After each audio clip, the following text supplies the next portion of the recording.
ഇത് നിങ്ങൾ ആരും കണ്ടിട്ടുണ്ടാവില്ല.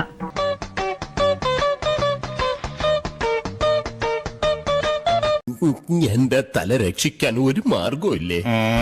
ഇതൊക്കെ ഓർക്കുന്നുണ്ടോ? ഇതൊക്കെ ഇടയ്ക്ക് ഓർക്കാറുണ്ട്. Fun fact.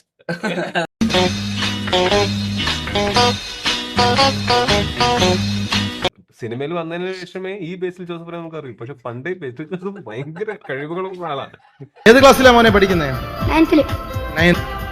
ഇവിടുന്ന് ചിരി വന്നിട്ട് ഞാൻ ഇന്ത്യൻ, മലയാളി,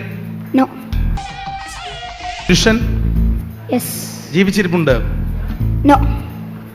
സാധാരണഗതിയിൽ മരണം. കണ്ടിട്ട് ആളൊരു മിടുക്കനാണെന്ന് തോന്നല്ലേ? സംശയമുണ്ടോ? ആള് നല്ല മിടുക്കനാ. 10 ചോദ്യങ്ങൾ യജ്ഞം. ഉപകരണ സംഗീതം. ആളെ വേണ്ടത്ര പരിചയമില്ലാന്ന് തോന്നുന്നു. ലോകപ്രസിദ്ധനാ തനി രാവണൻ. പെർഫോമിംഗ് ആർട്ടിസ്റ്റ് ആണോ? മലയാളി അല്ലാന്നല്ലേ മോൻ പറഞ്ഞത്? അപ്പൊ ഞാനും അത്ര മോശമല്ലാന്ന് പറഞ്ഞതാ സാർ. എനിക്കെന്തോ കുറച്ച് കാശ് കിട്ടാനുള്ള കാര്യം പറഞ്ഞല്ലോ സാർ. അശ്വമേധം ജയിച്ചിട്ട് മറ്റേ എന്തായിരുന്നു സ്ഥലത്തിന്റെ ബേവാച്ചില്, കന്യാകുമാരി ബേവാച്ചില് ഫ്രീ ടിക്കറ്റ് കിട്ടി. ഇവര് സൗത്ത് ഇന്ത്യ. പുരുഷൻ തന്നെയാണെന്നാണോ പറഞ്ഞത്? നൃത്തരൂപങ്ങളിലൊന്ന്. ജയകിഷൻ വളരെ പ്രിപ്പയർഡ് ആണ്. I appreciate.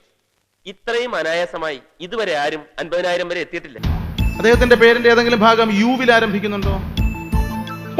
എങ്ങനെയുണ്ട്? നന്നായിട്ടുണ്ട്. മഹാനായ നർത്തകൻ ഉദയശങ്കർജിയാണോ?